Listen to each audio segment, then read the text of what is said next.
And I think it is so important because when people are in the most distressed situation, you guys are helping them out.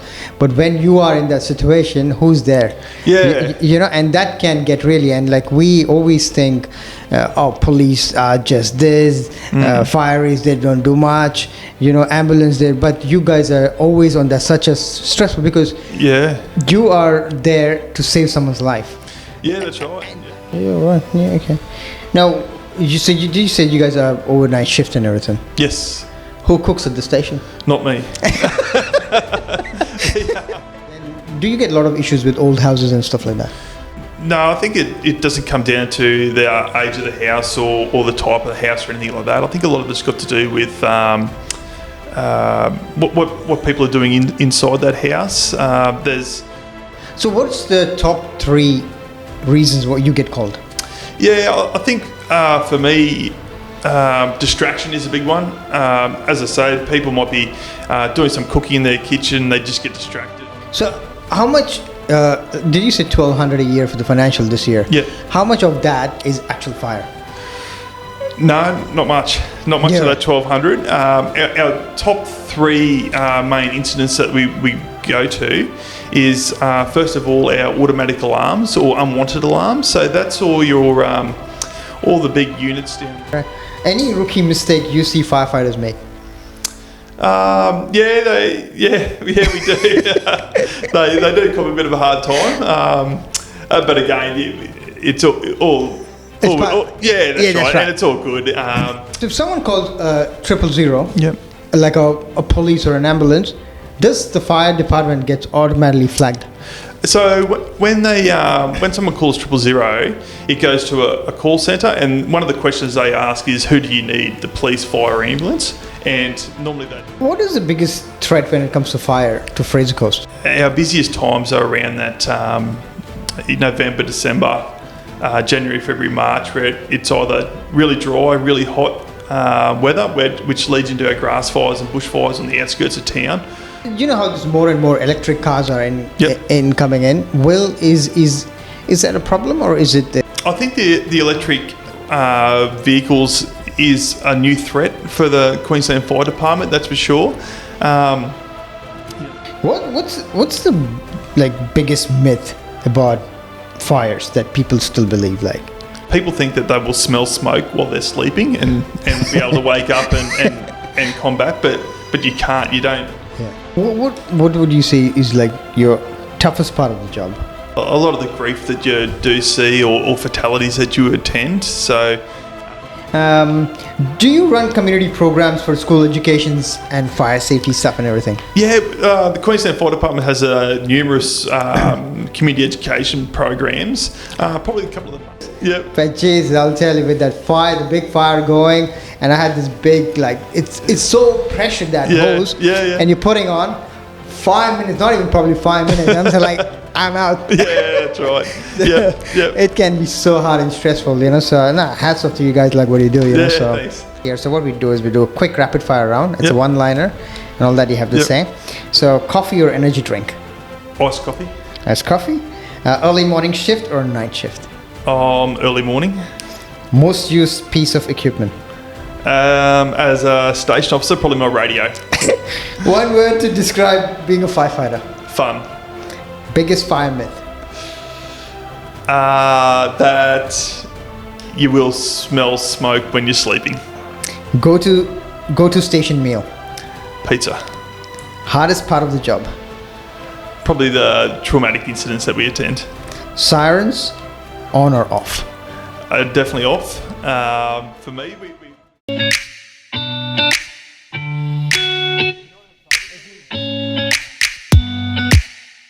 Hey guys, welcome to Studio 9, another episode here this week, and we have Mark Ferguson from Hervey Bay Fire Department. Now we're going to talk a lot of things about prevention, what people usually misconcept about fire departments, and in general the life of being a fiery. So Mark, welcome to the podcast. Yeah, thanks for having me. Thank you.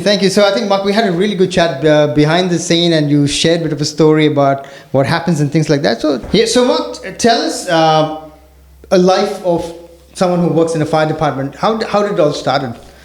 Yeah, for me, it started when I was a child, to be honest. My dad, he was an auxiliary firefighter in southwest Queensland in a little town where we grew up.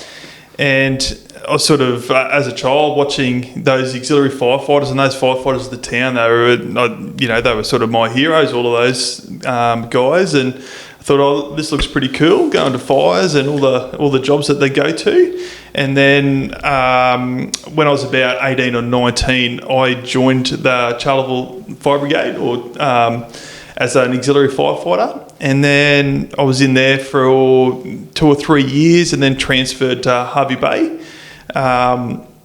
Again, as an auxiliary firefighter, I was a plumber by trade, and then progressed to the permanence, or into the permanent stream of the firefighting. So I've been a full-time firefighter now for about 11 or 12 years. So if someone watching today and like a young kid, what year you say, like, is it grade 12, then you start going into fire department, or how does it usually work?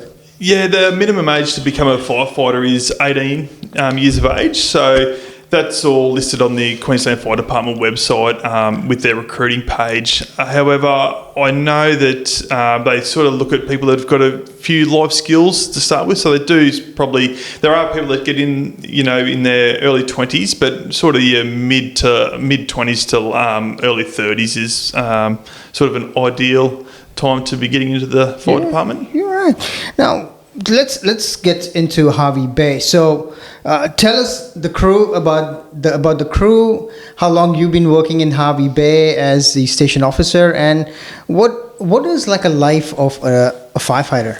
Yeah, like I say, I've been working at between Harvey Bay and Maryborough fire stations for 11 to 12 years, full time. We've got a crew of 4 firefighters on at any one time between the 2 stations. So we've got 4 shifts, A, B, C and D. I'm the station officer of D shift, so I'm in charge of D shift at Harvey Bay. And not probably a day-to-day life for us is we start work at 7 a.m. in the morning. We get together, we put all our PPC and PPE on the truck, make sure our first response or primary response firefighting equipment's good to go.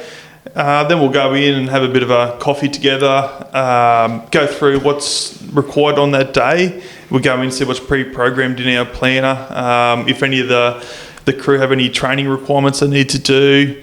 So we'll look at that sort of stuff. Then we go through as a crew and look at our weekly checks of all the appliances for that day, depending on what appliance we have for the day. So that can take up to 2 hours, making sure all the equipment's good. Bit of smoko. Then we normally go out into the community and we look at a lot of times community education or maintenance inspections with a lot of businesses in town, where we go through and just make sure that they're got their standards as per the legislation or the Act. If they've got any questions for us, we can guide them with fire evacuation plans or their fire evacuation for their businesses, all that sort of stuff. How do you see, are people good at making sure they're fire ready? I think from my experience, a lot of people want to be fire ready and they want to do the right thing, but they just haven't had the education around it. So that's where we do come in and we provide as much information and resources as we can. We've got our own community safety branch in Maryborough, which are again full-time firefighters, but their training is in the community engagement or community safety side of things. So they can come out as well and work with those businesses or communities and really get them on the right track. But saying that, there are a lot of businesses around that are doing well and are all over it, and it's really good to see. So I know that you mentioned backstage that things are getting busier. Let's go back, 3 years now. What do you think how Harvey Bay is doing when it comes to you guys being busy? Yeah, yep. We're definitely getting busier as a station, and I noticed probably in the last 3 to 4 years, our calls are increasing around that 17% mark, so that's around, for us at the moment, for a financial year, we're sitting about 1,200 jobs that we turn out to a year over that financial year. Now, you can put that down to the population growth as well of the town. It just keeps on getting busier and busier and bigger and bigger each year. So I think that that call rate is obviously due to that. But also we've got a lot of our jobs that we go to are changing, where if you think back 10 years ago, there was a lot more bush in the community or in our urban community, but now it's a lot of it's been developed into houses and stuff now. So instead of going to those grass fires or bush fires that we did in that location 10 to 15 years ago, we're doing house calls for whatever reason that may be. See, because with the regulation with the new houses and everything are getting really stricter now, so is it better to have new houses getting built around? Then do you get a lot of issues with old houses and stuff like that? Oh, I don't think I think it doesn't come down to the age of the house or the type of the house or anything like that. I think a lot of it's got to do with what people are doing inside that house. There's a lot of jobs that we go to are avoidable. Distraction's a big one as well. We go to a lot of kitchen fires. We'll turn up, the neighbours rang in, the smoke alarms are going off, there's smoke coming out of the house.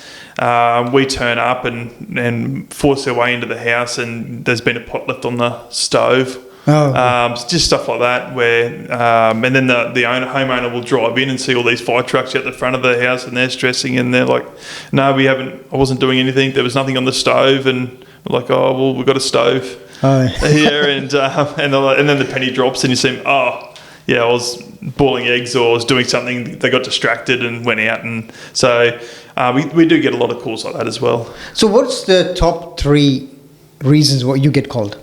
Yeah, I think for me, distraction is a big one. As I say, people might be doing some cooking in their kitchen, they just get distracted and go into another task, or they might go out to the groceries and all that. All of a sudden they've got a house full of smoke that we have to turn up to.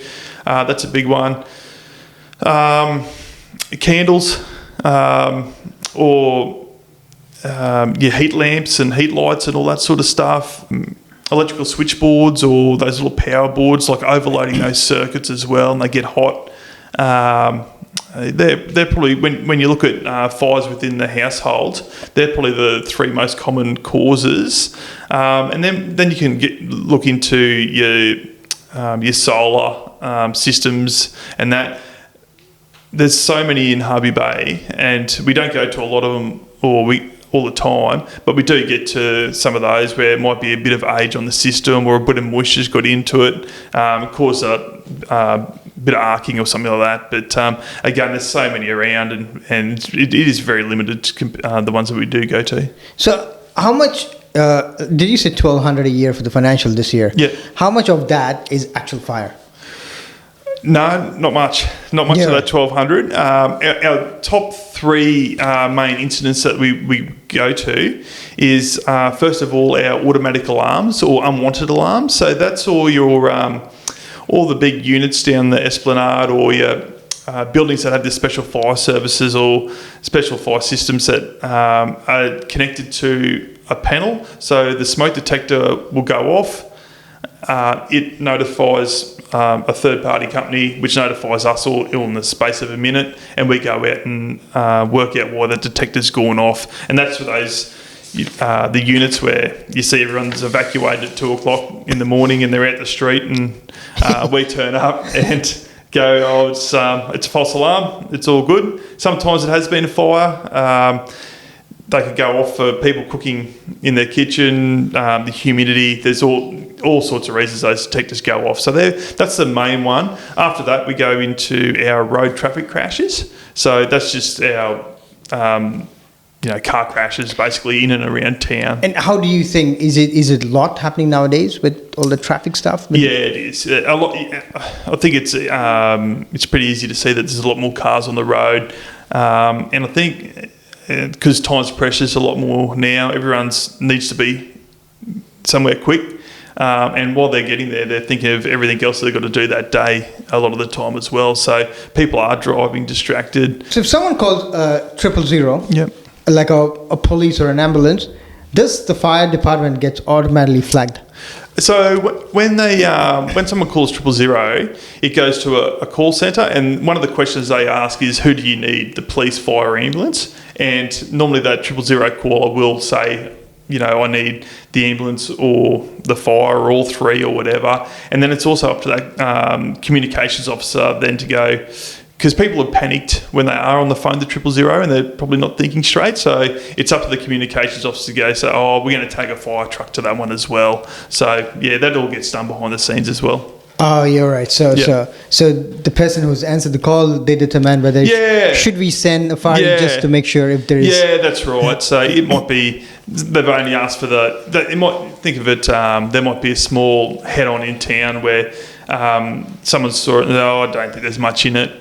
We'll just get the police. But then that 000 or the communication officer is then going, let's make sure the ambulance is there to make sure everyone's okay, and we'll get the fireys there too, just to make sure the scene's safe. Yeah, right, okay. Yeah. So because whenever there's an accident that you see on the street, there's always fire department, ambulance, police, all three are there. Yeah, and probably going back to our third most common source of jobs is backing up the ambos, or we call them QAS Assist, so Queensland Ambulance, where we go and help them for whatever they need. They might need a hand of moving a patient or lifting a patient. CPR will come in and take over the CPR while they do the medical side of things. And how many trucks we got in here? Hervey Bay, we've got one main truck, which we call our Alpha truck. So that's crewed 24/7, 4 firefighters. And then we've got a second appliance, which is our backup appliance should anything happen to our Alpha one. And we've also got auxiliary firefighters in town. So they're part-time firefighters where if the job's big enough, they'll get a call via a text system. They'll come in, take that second truck, if it's a house fire or something like that, and come and support us. And we've also got a crew out at Craignish, an auxiliary crew out at Craignish as well. So in our little Hervey Bay patch, we've got three urban fire appliances. So you said there was a crew of how many people that you have in the bay? Yeah, we've got a crew of 4 on at any time. We work shift work. There's 4 shifts, A, B, C and D, and we work 2 days, 2 nights, and then have 4 days off. Yeah, right. Yeah. Do volunteers come and help you guys out? Yeah, so that's where there's a couple of ways of looking at that. First of all, the auxiliary firefighters, like I mentioned before, where I think we've got up to 12 at our station, and they're anywhere from full-time mums, tradespersons, groundskeepers. Oh, really? Yeah, so they do their job by the day and night. And then if they're required to come in, they'll just get a page or a text system, come in, and they'll come and support us as well. And then we've also got rural firefighters, which are our volunteer firefighters, and they deal with your grass fires and bushfires on the outskirts of town. And again, they do a really good job of volunteering in the first instance, and then supporting us as well if required. What is the biggest threat when it comes to fire to Fraser Coast? What is you guys think? Is it like the bushfire, or is it stock standard house fire, or? Our busiest times are around that November, December, January, February, March, where it's either really dry, really hot weather, which leads into our grass fires and bushfires on the outskirts of town, or we get that that rain bomb or that cyclone cyclonic weather, which then moves us into our swiftwater rescues. Or just houses get flooded and all that sort of stuff. So if there is floods and everything, also you guys are there. Yeah, so we've got a stream called technical rescue, which as a firefighter you can do a bit, or there is a fair bit of training involved in it to become a technical rescue operator, and that's the swiftwater rescue, vertical rescue, trench rescue, and urban search and rescue, and confined spaces as well. If there's any sort of swiftwater rescue, we'll get called out as well. Again, we'll be on a mobile system where they'll send us a text. We'll come in and try and combat that incident. Or when we know there's wet weather coming, our senior leadership team will then look at the most where the threat is, and they'll stage swiftwater teams all around where the high risk is for that event. And usually all the fire departments and everything is it state funded or is it like regional council funded?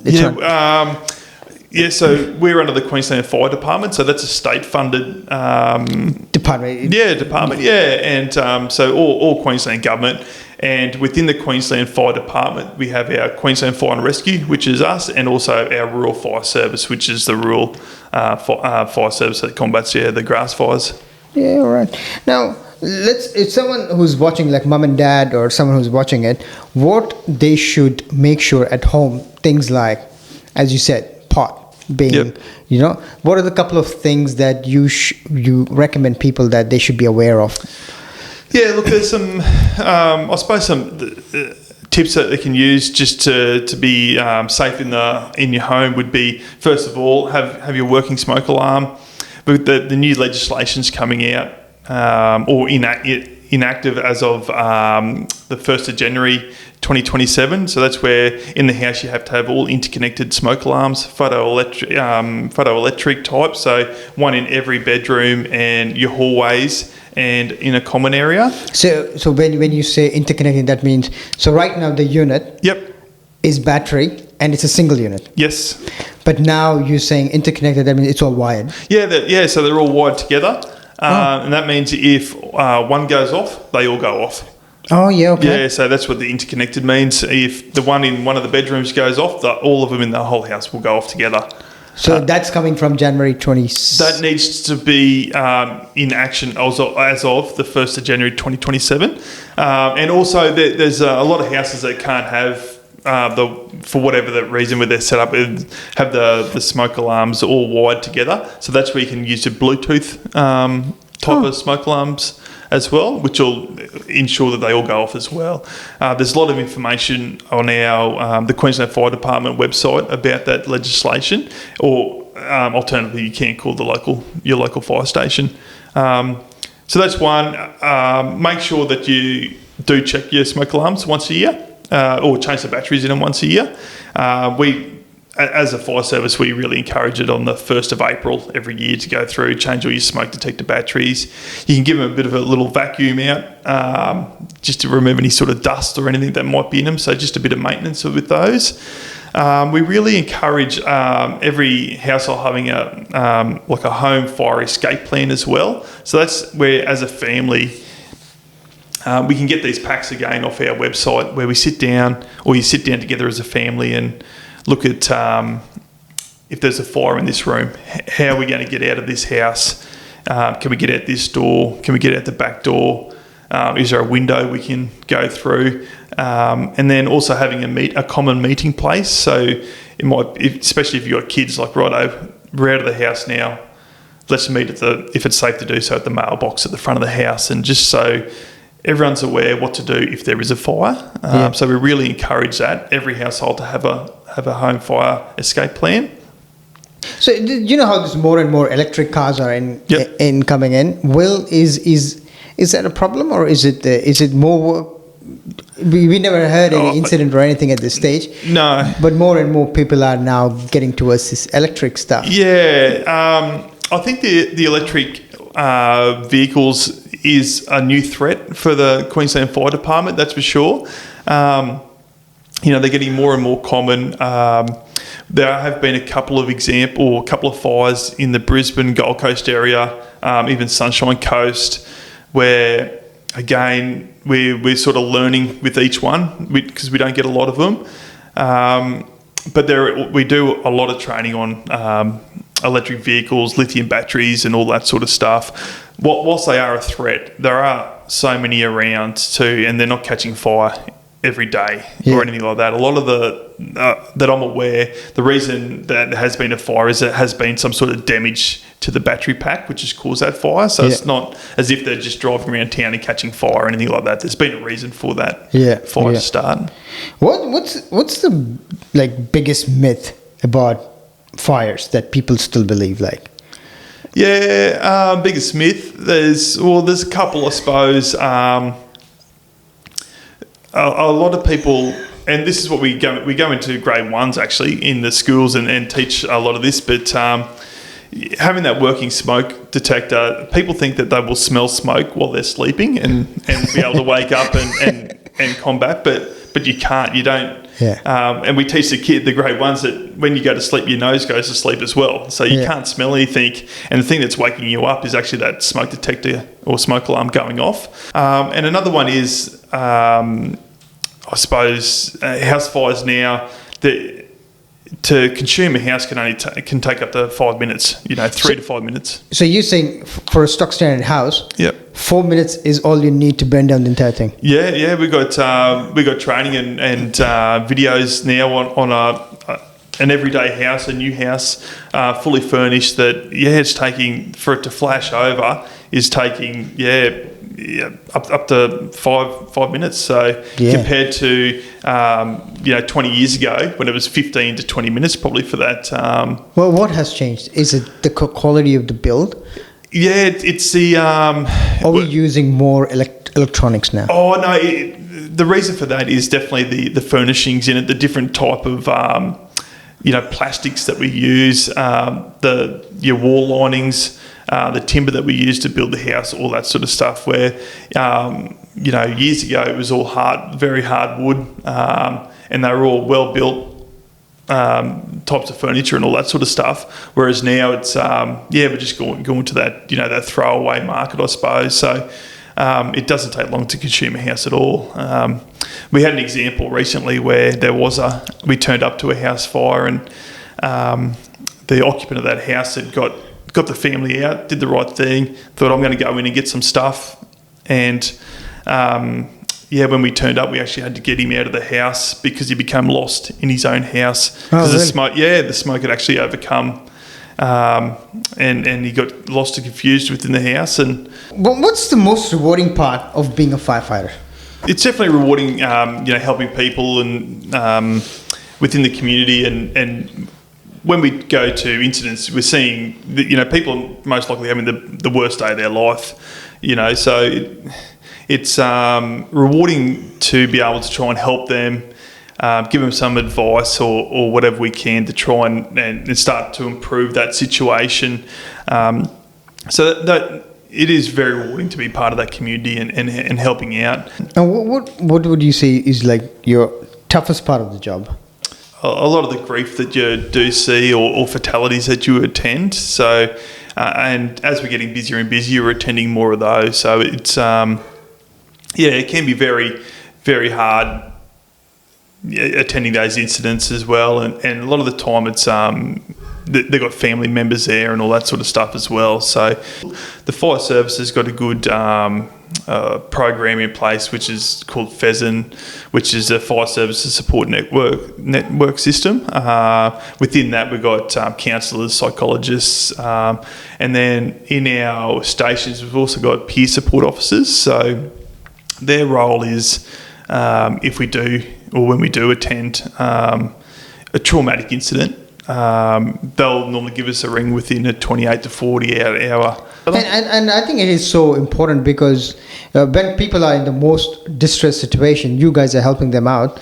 But when you are in that situation, who's there? Yeah. And that can get really, and like we always think, police are just this, fireys, they don't do much, ambulance there. But you guys are always on that such a stressful because you are there to save someone's life. Yeah, that's right. And that burden that you take even when you go there, it can be so like you take it to yourself, and something goes wrong. That can be a very traumatic incident. Yeah, that's right. There's it's getting better and better, the support network that are out there and all that sort of stuff, and Are You OK Day and all that sort of stuff. But it can be very traumatic, some of the stuff that you go to, and it's recently I remember we went to 2 fatalities within a couple of hours of each other, and that was at the start of the shift. So then you got to carry on the rest of your day and all that as a shift and look out for each other and make sure you're all right. But it can be hard when you have to go home and your kids want to play backyard cricket, and you've just had to, give someone CPR for the last hour before you walked in the house, so that's stuff crazy. like that. It can be, and that's the hardest part of the job. Yeah, and this is the thing that not a lot of people really understand till the time you're in the situation, because everybody just sees these cars going, bells, whistle, cool uniform, but nobody really understands how this job can actually affect and how hard it can be. As I told you a story back in days when I was on the island, and when the big fire was on the island, we have to go and put some fire off to help some fireys. Jeez, I couldn't last 5 minutes. So I looked all cool and everything in that uniform to take some pictures. But geez, I'll tell you, with that fire, the big fire going, and I had this big, it's so pressured, that hose, and you're putting on 5 minutes, not even probably 5 minutes. I'm just like, I'm out. That's right. It can be so hard and stressful, So, hats off to you guys, what you do, Thanks. Do you run community programs for school educations and fire safety stuff and everything? The Queensland Fire Department has numerous community education programs. Probably a couple of the main ones that we do is Fire Ed for Year 1s. So that's where, as a crew, we'll go into every Year 1 class in a town. So we'll look after Harvey Bay, and we do classroom sessions with the Year 1s, and we talk about the number to call, what happens when you call 000, what do you need to say, do you know your address. We talk about those home fire escape plans, make sure that they bug mum and dad to go home and do that with them. We teach them little things like stop, drop and roll if your clothes are on fire, and we get them out to demonstrate in the class. If it's get out and stay out, and get down low and go if you are in a house and it's full of smoke. And then we dress up in our full uniform with our breathing apparatus on and just say that, we're here to help. We're not scary. We're don't go hiding from us. We're here to help you. So that's a good one that we go into all the Year 1s. There's a program called Road Attitudes Action Planning, and that's where we go in and target Year 11 students that are just transitioning from their learners to their P plates, and we just talk about the dangers on the road and what can happen. The fatal 5 that the police talk about and all that sort of stuff. And once upon a time, road traffic crashes were called road accidents, but we speak to these Year 11s, there's not an accident, because there's always someone is always at fault. Another one we have is our Fight Fire Fascination program. So that's where we go and talk to kids that between the ages of normally 3 and 18 that have an unhealthy relationship with fire. They may be lighting fires around town, or may have been badly burnt by playing with fire and stuff like that. So we have a couple of specially trained firefighters go in and talk to those kids and try and educate them about healthy fire behaviour. Again, not all fire's bad, and we talk about a barbecue, just having a barbecue. That's a good fire. Candles on your birthday cakes, good fire. Even having a fire in the backyard with your family, as long as there are adults around and all that sort of stuff. So we talk about that. And then we have a home fire safety plan as well, or a program where anyone within the town can ring up the fire station, and we'll go over to their house and we'll just walk around the house with them and give them ideas, or make sure they've got on the right track of everything. If they've got any questions about smoke alarms or their electrical systems and stuff like that, we'll just go in and give them tips and on how to become have good home fire safety. So if someone wants to be a firefighter, what should they do? If someone wants to be a firefighter, the best thing to do is go onto the internet, Google Queensland Fire Department and follow the recruitment prompts, or simply just come into your local fire station and just ask the crew that's on, and they'll definitely point you in the right direction. Do you really need to learn certain subjects at school or certain areas to get into a fire department, or is it pretty much finishing year 12, having a year 12 certificate is the main one. But then they go through all different. There's different testings, or they do different tests. So you got to be do a physical test. I think there's a beep test that you need to do. Then you go through certain aptitude testing as well. So, having good maths, English, practical reasoning, all that sort of stuff, and having a good fitness level will help try to get better your scores and your chances of getting into the fire department. Yeah, right. Yeah, okay. Now, you said you guys are overnight shift and everything. Yes. Who cooks at the station? Not me. We do have on my shift and at the station there are some very good cooks. I'm definitely not one of them, but on my shift there's the three firefighters that I've got. They're all good cooks, and I'm more than happy to give them my $20 and they go and buy dinner and cook it up, and I just pretend I got paperwork to do, so I disappear and do that, but I'll do all the cleaning up. How real is the fire department and the fire is that they show in the movies to real life? Oh, I think it is pretty different. There are some things that do relate and all that sort of stuff, but it is pretty different to the movies. But again, there are some points that do cross over. Yeah, right. Any rookie mistake you see firefighters make? We do. they do come a bit of a hard time.